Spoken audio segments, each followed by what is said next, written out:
Vassar, Chair, Academic Development Division from Lackawanna College, Miss Carolyn DeMarco.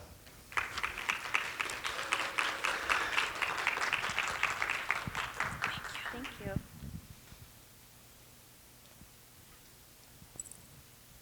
Hi. Hi. I see a lot of Lackawanna College people in the crowd. I'm so excited to represent Lackawanna College as a sponsor. As I've gone through the day, I'm sorry, I know so many people in here. It's exciting. It is intimidating. Don't let me fool you. It is intimidating up here as well, but I'm happy to see so many familiar faces. As I went through the day today, as I listened to our keynote speakers and then our breakout room speakers, I started to realize that the mission of Lackawanna College is directly aligned with the conference mission and so many of the goals that everyone is seeking here today. Lackawanna College's mission is to provide education that for people who want to better their lives as well as their community, and I think that's true of what everyone here is trying to do. In addition to our mission, the values that we all share are similar. One of our values is to seek and maintain partnerships and relationships with our communities and other organizations. So I'm so excited to network with some of the people I've met here today. And finally, I think it's noteworthy to mention that Lackawanna College has mostly all of our leadership is are women. Our president is Dr. Jill Murray. She's the first female president of Lackawanna College. And our provost is Dr. Erica Barone-Preachy, in addition to many other women leaders.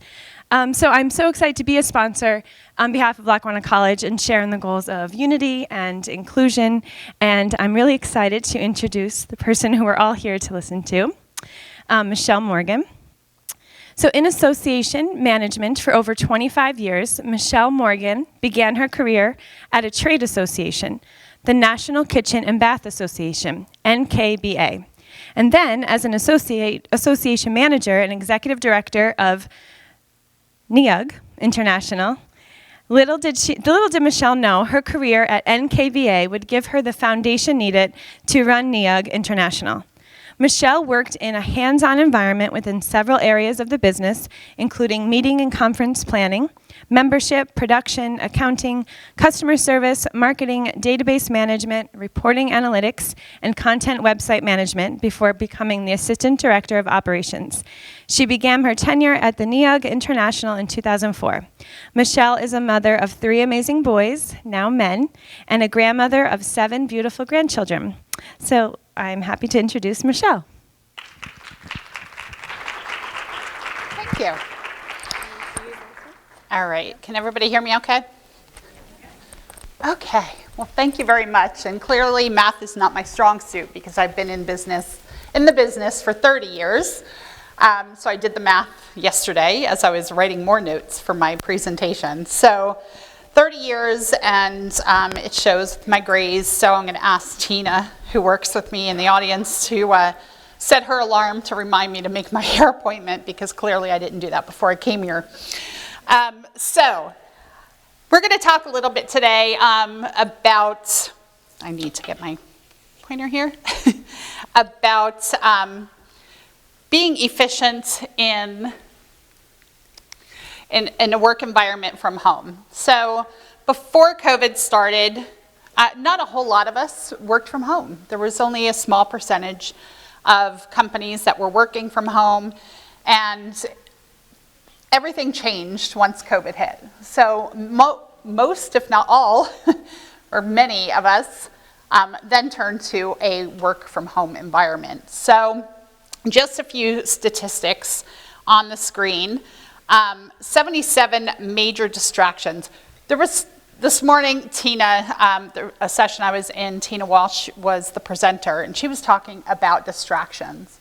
And the fact that you can have 77 major distractions in a week.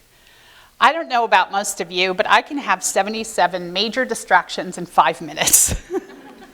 So becoming very focused and making sure that you stay on task is very difficult when you work from home. So hopefully today, as we go through some things, I'll be able to give you some ideas, some tips and tricks to take home with you, and be able to stay more efficient and more focused on what you need to accomplish. And there's quite a few topics that have been going on over the last couple hours that have been giving some great advice as far as methods to be able to focus and prepare yourself for getting things accomplished.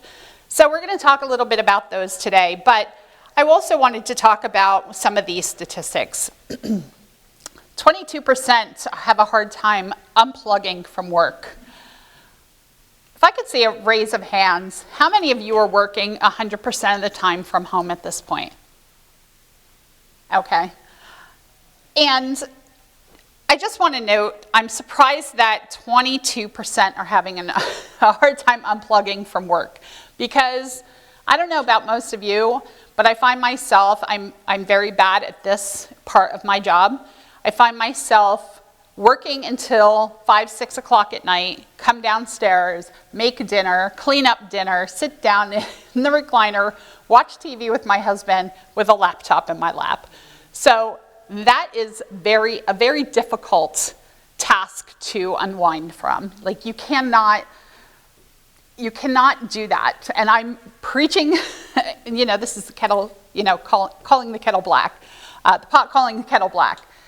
You cannot continue like that, because I was at the last session before the general session at lunch about burnout, and I was there for a reason. So this is my advice to you. Make sure you make time for your own life. Do not do what I do many times, and you can ask Tina and Dell, and they're continuously yelling at me. But when you have a small staff, you do what has to be done in order to get the job done. So the other thing that I thought was kind of crazy was that 19% suffer from loneliness. I don't know about all of you, but I talk to myself all day long. I'm never lonely. I have conversations. They may not be with the person that is on the other side of the computer, but you have those conversations. The other one of the other presenters also spoke about, and this was in the burnout session. She talked about how her husband will just come in and sit in her office. My husband will do that when I'm on a staff call. When I'm trying to talk to my staff and get things lined up for the entire week, and he'll sit there like I have nothing to do, and he will literally wait for me to finish my conversation, or I'll have to say to him, Rick, is there anything you need from me? Because I'm on a staff call. This is not going to be over in 5 minutes. We're on here at least an hour. So then he'll finally get up and walk back out the door. Or they always come in your office because they want something. Hey, my Harley needs this, or, I need this for my truck. They never find a very good time to let you know these things when you're sitting, not doing anything. So that's always a struggle. And then 75% of people work remotely because there are just a few distractions. 75% of people, they think there's less distractions at home. That perplexes me. I'm sorry, but there's never a dull moment when you're working from home. And just a raise of hands, how many of you have children that were in school and you were working remotely? Keep your hands up. I don't know how you all did it.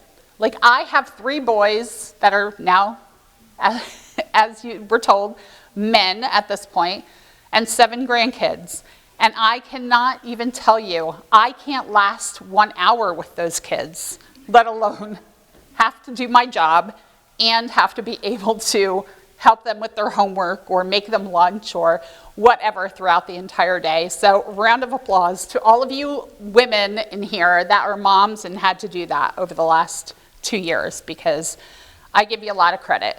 And there's one thing that that you have to do, and that's be empathetic and be flexible. And I think our schedule is pretty flexible for our staff. So those are just a few of the statistics that I wanted to share with all of you. So this, I came upon this little cartoon, and I thought it was perfect. So excuse the swear in there. I always plan my day to get an entire shit ton of things done. Excuse my French. But it never happens. Let's face it, it's never going to happen. You're never going to go into a day and accomplish all of the things on that to-do list. But we're going to try and help you at least focus a bit more on those things so that you can do things a little bit better. So we're going to take a poll real quick. And this is, how many of you were not working remotely until COVID hit? And there's a poll, but we can see show of hands as well. So a lot of you were not working from home. So what were some of the distractions that you had, if anybody wants to share with me, besides your kids? Yes.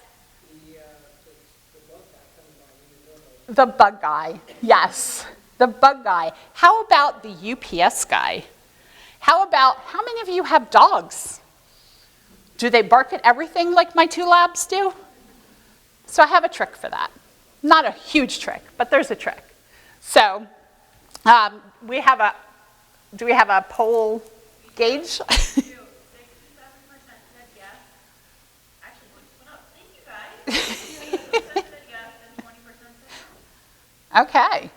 So it's kind of in line, right, with the statistics that we were just talking about. So that's pretty cool. All right. Well, thank you all for taking the poll. I was just trying to, would be helpful if I stayed up with my presentation here. I apologize. All right. So the agenda. We're going to talk about the reality of things. We're going to talk about tips and tricks to keep productivity on target. We're going to talk about tools and apps that can help you with productivity. And we're going to talk about resources and takeaways. So, also want to be cognizant of the time. So, reality. This is the reality. I love this cartoon because you can look at this picture and see this individual is in sweatpants and the same shirt unwashed for many days. Her desk is the couch. This is how we all started COVID. So now, in the new reality, we all know that we need to make sure that we are prepared every morning. We have a schedule. We want to make sure that we are continually finding more ways to help us keep improvements in production throughout. So, let's talk a little bit about production. All right, so here's some production methods. And we're going to talk about a few of these. And some of these things came up also in 2 of the earlier sessions that I was in. So we're not going to talk about those too much. I'll talk about some other things. So production methods. There are a slew of production methods out there. And we're going to share PowerPoint presentations with everyone. I'm not sure if the links will work, but you can find tons of information on all of these productivity methods, later on. So raise of hands, do any of you have a current productivity method that you use? I know her system. I know Tina's system. So we all have the ability to increase production at this point, or productivity at this point. So let's talk about a couple of these. Let's first talk about the fact that you need to sit down and write a to-do list. You make a to-do list? Hands? Okay. I have a big whiteboard in my office, which I'll write everything down so that I know that I'm hitting on at least the key items that I need to hit on. But there are a lot of bumps along the way of getting those things done. So some of the productivity methods that I wanted to talk to you about and share with you, because these could be very helpful. One is called Kanban, and I did look it up on how to actually pronounce that word. It is originally is a Japanese word, and it's Kanban in real life. And basically that is, for some people, you may have heard of Moscow sessions. Moscow sessions are must-have, should-have, could-have, won't-have. So it's a great method for you to be able to, if you work for a software company or you want to increase the way that your productivity works within any central area. It'll allow you to go through and kind of put post-it notes. I've seen this done with post-it notes and columns. So it works along the same way as that. But the number one thing you want to think about with the Kanban method is backlog. The first list you want to write is backlog or your to-dos. These are things that you have to get done soon, okay? The second thing is the second column is the doing or in progress column, and these are items you're currently working on. That could be hundreds. So pick, the ones that you have to get done sooner rather than later, okay? And then you have a third column, and that's the done column. The done column always makes you feel so good. Who was in the session that they were talking about, I make my to-do list and I'll put things that I already finished on it because I need that satisfaction, raise your hands, of knowing I've gotten something accomplished. Because you'll go throughout your day and you will think you're getting things accomplished, and then at the end of the day you'll sit there and you go, what did I get done today? My husband will ask me when I come downstairs, how was your day? Did you get a lot done? I don't freaking remember. So that is a great way of being able to really track, and if you have to report to somebody, be able to tell them exactly what you have accomplished within that week. So when you're having those staff meetings, you can sit there and you know what you've gotten accomplished. You don't have to have them second guessing you, okay, or micromanaging you. So the next method that I wanted to talk about, by the way, that method is great for those people who are visual people, okay? The next method I wanted to talk about, and I was really happy to see this book out there, and that's Eat That Frog. And you can find, again, a ton of information about this one, but it's also known as the ABCDE method. That just gives you more columns, just to let you know. But we're going to talk a little bit about that, because I kind of like this one, and I think this is one I'm going to adopt in my workspace, which is why I bought the book outside in the bookstore. All right, so the Eat That Frog method, this came from Mark Twain once said, if the first thing you do each morning is to eat a live frog, you have the satisfaction of knowing the rest of your day can't get any worse. Well, there's something to start out with positivity, first thing in the morning. So you're taking that to-do list, and you're going to focus on all of the things that you need to get done throughout the day or throughout your week. And you're going to put those must-get-done things in column A. So it's A through E. Column A is that list gets everything that's very important. You need to accomplish it very soon.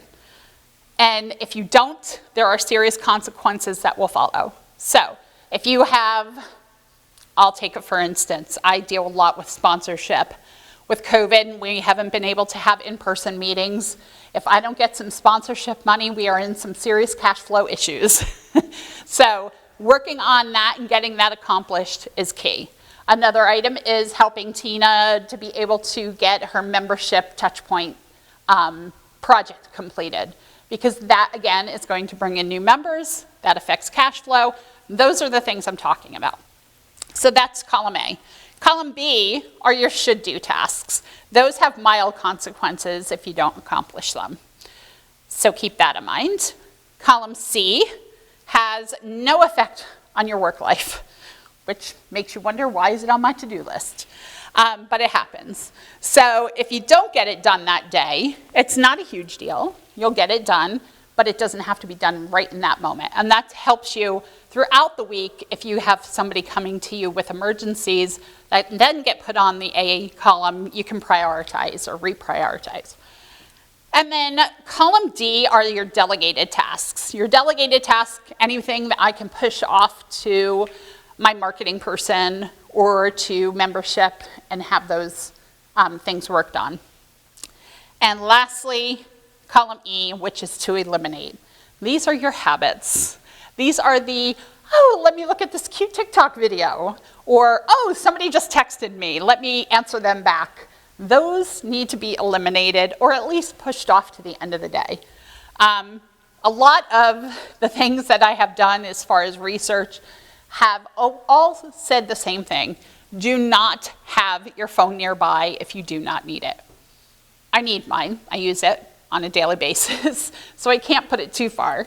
And I do stop throughout the day. I'm not going to sit here and lie to you and say I don't ever answer texts. I do. But you need to keep that stuff at a minimum so that it doesn't distract you. Because according to this morning's session, it takes you how many minutes to get re-engaged when you get sidetracked? 23 minutes to get re-engaged and focused on what you need to get done. So that right there is a huge chunk of time out of your day.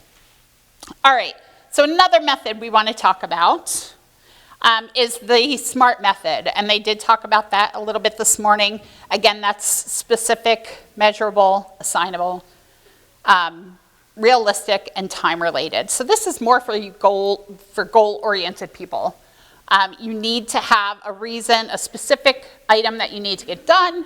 You need to be able to measure that against something or be able to report it back to your manager and make sure that those things are able to be quantified. Okay? We're just going to hit on one or two more. The must, could, excuse me, the must, should, could method. So that method is you want to ask yourself, 1, what must I get done? 2, what should I get done? And 3, what do I want to get done? Okay? You see a common thread here. You have no choice but to develop a task list. So if you leave it with nothing else from this conversation, leave with, if you don't currently do a task list, start doing a task list, and then you can start to build from there. Okay? So tips and tricks on productivity and some ideas that I have noticed over the last 2 years. Now, when I first started with my organization back in 2004, we were remote then, but it was only me. I didn't have to worry about meeting with other people. And then I brought in my mother. My mother, I don't recommend you work with family, first of all. Your mother who thinks that an electronic fax is actually coming out of a fax machine, and you try to explain many, many times, that's not a fax, Mom. It's not the phone line, it's the internet. That was always fun. But at any rate, it was only the two of us. But now, then I was working for many, many years, I want to say probably 7 years, by myself in an office in the same 4 walls I sit in today. And I decided I've had enough of this. I need to talk to human beings on a consistent basis. So I opened up an office in Tobyhanna. And I had 2 local employees that I ended up hiring, and we all worked out of the same office. So that was nice. You can go in, you can collaborate. I miss that. I do. I won't lie. But it is nice working from home, not having to drive up to Mount Pocono. You know how crazy it is to drive up here anymore? I mean, people think it's crazy driving to the city, and I would never want that for myself. But at the same time, I do not miss having to drive through the Pocono Mountain, what is it, the 4-stop there by Burger King is brutal at 5:15 at night. This is why my husband used to wonder why I worked until 6 every night, because I avoid that light. At any rate, so a couple things for you to consider. If you're still working from home, set up a home office where you're comfortable. If you're not comfortable, or if you're still sitting on the couch or on your bed, not a good thing. Not for your back, not for your neck, not for your eyes, for nothing. So definitely set up your own personal space. I use multiple monitors. I don't know if you guys have the ability to have multiple monitors set up, but I highly recommend it. It definitely helps with productivity. So that's another thing that I have. Limit your distractions. Again, the cell phone, put it away if you can. Create your to-do list. So some of this common theme. Okay, mark off completions. I always mark off completions because, like I said, at the end of the day, sometimes I just wonder what I actually got accomplished. Block off time on your schedule to not take a meeting. So I don't know how many of you use Calendly. Calendly to set up meetings so they could just see your schedule, set up a meeting with you and have a Zoom call. If you're scheduling those and allowing them full access to your schedule, you never know when you're going to have a meeting. I don't want to do my hair on a Monday. I want to not put on makeup, and I want to wear sweatpants, okay? I highly recommend you get yourself in a routine, but it doesn't mean that your routine has to be you get a shower, you put your makeup on, you do your shoes, you get dressed, you know, all of that stuff, and then you pretend you're driving to work and do that, spend that time doing something else. But at the very least, put yourself in some sort of routine, if not for yourself, for your kids, even if you're still not leaving the house. So get ready for work like you are going to the office every day. I still get up and I still take a shower. 99.9% of the time, every morning I get up and I do all of those things like I'm still going to a real job. At least that's what people think. We don't, because we work from home, people think we don't have a real job. Oh, you work from home, you're so lucky. How many of you have heard this? You're so lucky you get to work from home because you don't have to deal with traffic. And you know, you could sit and you can watch Days of Our Lives and eat bonbons and put your feet up on the desk all day. So that's the mentality that working from home used to have. Now things are starting to change a bit, and people don't have that mentality. So that's why it just kind of makes me laugh. It's like the whole travel thing. For 2 years, I did not have to get on a plane. I'm not going to lie, I didn't miss it. I didn't miss it in the least. Now I have to travel, and people are the same thing. Oh, you're so lucky you get to travel. Tina, how often do we get out of the hotel when we go to travel? Exactly. You see the same four walls, or you go down to a conference and you put on an event, and then you know you have to clean up after the entire event is over, get everything packed away, you go to dinner, you're too exhausted to go outside. So then you get your stuff packed and you're heading home the next day. Not fun. So I did not miss that for 2 years. I enjoyed my time to myself, definitely. There are some apps that you can use to track your wasting of time. I don't know that I want to ever do this, but there are a couple mentioned up there, and that is Pixie and Quality Time. So if you want to kind of gauge if you're wasting time, that's a good way to do it. Think about the 80-20 rule, and this is 20% of what you work on actually has more effect because you're focusing on that 20%, and the other 80% is related to that 20%. So it definitely helps in the bigger picture. You're just more focused on a small amount of work rather than everything you have going on. Power naps. How many of you get to take power naps? Do you know how many men, sorry guys, do you know how many men I hear in my business take power naps? Sometimes I just want to smack them. You know, how do you find time? I have one volunteer that I work with who has a sofa, a couch in his office and takes 20-minute power naps 2 times a day. And I sit there thinking, I'm lucky if I have enough time to stop and pee. A power nap? And then I have the guilt as a mother and as a parent that says, don't take power naps. You don't sleep during the day. What's the matter with you? You're wasting daylight. So there's always that you struggle with. So definitely mail emails off as much as you can. Email is a huge time sucker, and I am big about this. If I leave my email open all day, I will get emails all day, and then if you're responding to those emails, you're not getting anything else accomplished. Set a time aside to just review your emails. So maybe the top of the hour, you say, okay, I'm going to look at my emails. Let's see if there's anything important that's come through. If it's nothing important, don't answer it. Make people wait a little bit. It will not kill them. What you do not want to do is fall into the trap that I have fallen into in the past, and still do, on occasion, and that is answer them at every hour of the night, because then they just expect it. And it's the whole thing where, you know, you basically are programming people to think or know that you're there for them at any given time. And if you're like our organization that has members in Australia, the UK, Canada, not so bad, same time zones as us for the most part, but you have people talking to you almost 24/7. And I used to try and keep up with it, and I don't anymore. Now I put it on Do Not Disturb.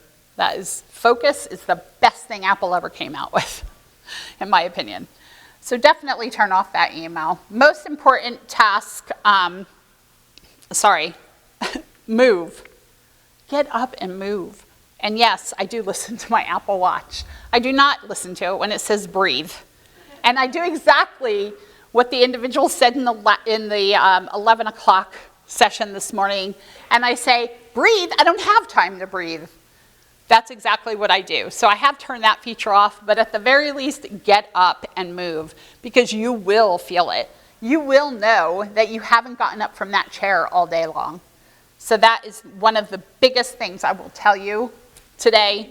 Definitely get up and move around and get your body moving. Multitasking and batching. So if you can't go with one of these productivity methods, try to at least multitask in small batches. I know multitasking is a huge waste of time, and very few people can actually benefit from multitasking because you can't focus on any one thing at any one large amount of time. That's why some of these productivity methods work. If you're not doing that, at least batch them together. If I'm working on an event, then I'll just work on all of the event stuff and multitask on small chunks of things to do, and then focus my attention towards something else. Email filters and rules. How many of you use Outlook? Okay. If you looked at my calendar, it's very pretty. It's very color-coded. Everything has a color. I know exactly when I have a webinar coming up, or exactly when I have to meet with the Asia Pacific staff at 5, 6 o'clock at night, things of that nature. So I highly recommend use categories and color features and email filters. You know, those big distractions that I've been talking about, have all of those go off in a separate folder. And that way you don't even see them. Although I do that with our marketing CMO, and I occasionally forget she's there. So be careful about that. You don't want to forget to answer emails either if you do that. Okay, so the next thing that I wanted to talk about, and I'm getting close on time here. So how many managers do we have in the room? Okay, so these are just a couple things, and I'm sure you have additional things to add. Have a consistent team meeting. Try also making a mandatory cameras on meeting. And I know some of your staff or fellow coworkers will hate that, but it's amazing how much you forget whether or not somebody can understand the conversation you're having with them, or they're off doing something else when you're trying to explain a project, because you can't see their face. You can't see if they're paying attention. You can't see if they don't understand what you're trying to say to them. So I highly recommend making at least, an occasional camera meeting mandatory. Okay? Have more robust one-on-ones with your direct reports. Those are key in making sure that all of the various departments are communicating and you're addressing what their individual needs are. Because if your managers don't have everything under control, that reflects back on you as well. While you don't want to be a micromanager, you also can't let projects go to the wayside either. Okay, water cooler channels. How many of you use Slack? And we're going to talk about that in a little bit too. Slack or Teams, that's probably a much more well-used product. Small talk does matter. When you used to go into the office and have conversations in the kitchen or passing each other in the hallway, that stuff does matter. Getting to know your staff. I know people who have hired people during COVID that have no idea about these individuals that they're working with because they haven't actually met in person for the first time, other than on camera. So these things matter. Make a Teams chat channel. And this is one thing that I did start this past week implementing, and that's the hashtag feelings. There's no easier way to understand how a person feels in the morning than to ask them that. Hashtag feelings. The other day I did that. My staff was like, I'm great. Things are good. I'm like, I'm really anxious today. So they knew that meant I have a lot on my plate, and they offer to help in any way they can. So I can't stress enough about how important it is to communicate with them and just make sure you're on the same page as how they're feeling, because you don't know. You don't know if they're having a bad day. You can't hear them in their office arguing with their spouse or having a hard time with one of the kids or having to call the school because there's something going on, and you don't know there's something going on, and otherwise you're talking to them and you're pushing more and more stuff out to them, and you have no idea what kind of day they're having. So that's why I stress that a bit. Be clear on your deliverables. I need X by X date. It avoids a lot of confusion, so be more specific about those types of things. Your time is your time, or I should say, watch the amount of time you're working. Your time is your time. It's work from home. I love this, but it can be very confusing when you say it to yourself. It's work from home, not homing from work. And that's what people tend to make it. So just be cognizant. It's your personal time, and you deserve your personal space and your personal time. Pick up the phone. People tend to forget that phone is there for a reason.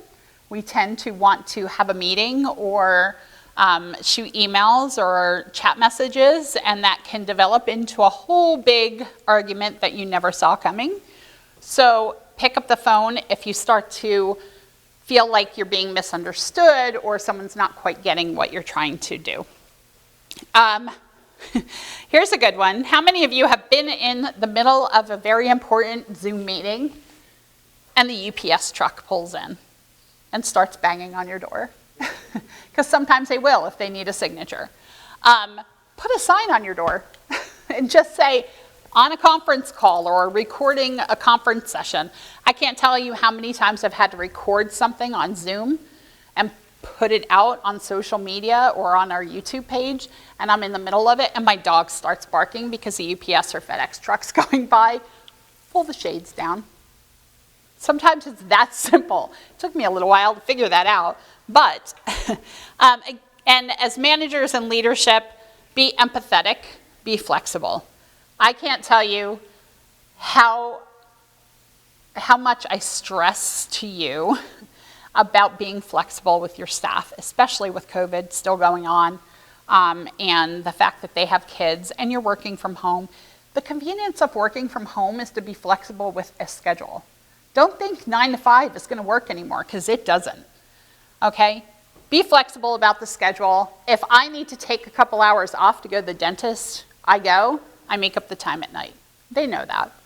And the same thing for them. If they need to go to a school meeting, they know they can go to a school meeting. There's no pressure. I'm not going to micromanage them. I know when the work is getting done and when it isn't. Okay? All right, we only have a couple minutes left. All right, so we have a poll. We're going to do it as a raise your hand or a poll. And that is, are you working from home and do you have kids? We kind of went over that earlier. Raise your hands if you have kids again. All right, because this next slide is for you. Productivity tips and tricks for moms. Again, establish time and safe boundaries. You can have a sign system that basically says, use colors, use a stop sign, use a go green sign, something on your door so that they know now is not the time to come in and see mommy, or now is not the time to come in and see daddy. I see a couple gentlemen in the audience. So be sure to use those types of things. Get on a schedule. Again, if you're on a schedule, that creates consistency for the kids.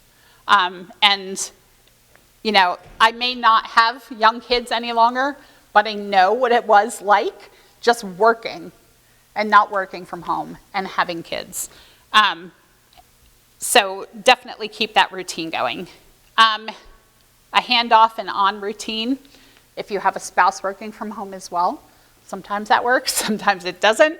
I do have an employee that her husband works from home as well, so sometimes if she's in a meeting, she can have him go pick up the kids from school or from soccer practice or taekwondo or whatever the case may be. Schedule time to spend breaks and lunch with the kids so that they know that you're still there. And it also forces you to make sure you take time for yourself. You have lunch at a table, not at your desk. Okay? Keep a to-do list. Mark off what you've... Wait, I don't know how that one got in there, so just ignore that one. Schedule walking meetings. Maybe you have an infant at home, and some of the calls that you can have that you need to do can be done just through an earpiece with your iPhone.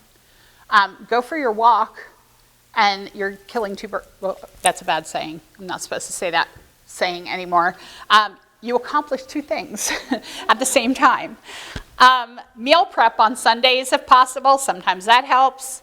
And saving the money on gas or after school care, since you may not have to do that any longer, but then it may allow you perhaps to hire a teenager to come in and babysit during the day when you have those important meetings that you need to do.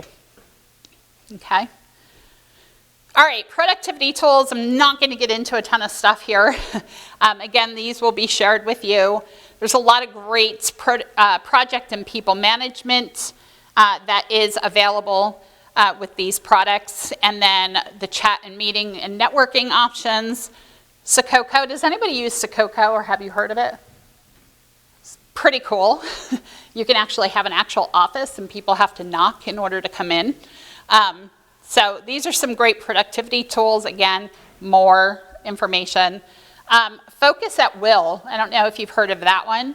And that is neuroscience-based music service. That allows you to focus, obviously, and be able to do what you need to do and still listen to music. This is just a screenshot of some things that, some of the products that I've been talking about. The top 5 chat apps for remote work are on your screen now. Personally, I've used Slack. It has great GIF abilities. It definitely helps in those very awkward moments when you need to make people laugh. Now I use Microsoft Teams with my team. And again, that's great as well. And in summary, because I think our time is up and the next person starts at 3, there's hundreds of tools out there. You just need to look for them. You just need to do the research. I've given you a list of a ton of different things. Definitely check them out. I definitely can't stress enough the productivity methods, and you can get that list as well and just see what works for you. Most of all, give yourself a break when you need it. Get up and walk away. And, you know, we all have that high stress level, obviously. I've seen how many people were in the stress session at 11 o'clock. So just be easy on yourself. Don't take life so seriously. It is a job. And if you're gone tomorrow, they will find somebody to replace you. Sad as it may be, we've all been there. So I just want to stress that. And again, anybody that has any questions or comments wants to email me. My personal email's there as well as my work email. So I'm happy to chat. And that is it. I want to thank the young ladies and gentlemen from Scranton Chamber of Commerce. Sorry, I had to get that out. And thank them for a great job that you're doing. I know what it takes to put on an event. And it's almost as if you're going back to events for the first time. Once you start things back up, people forget how to do everything. So kudos, you guys are doing a great job. And thank you for having me. And thank you all for your time. And our sponsor, Lackawanna College, check out their programs. And Thank you, everybody, and I appreciate it.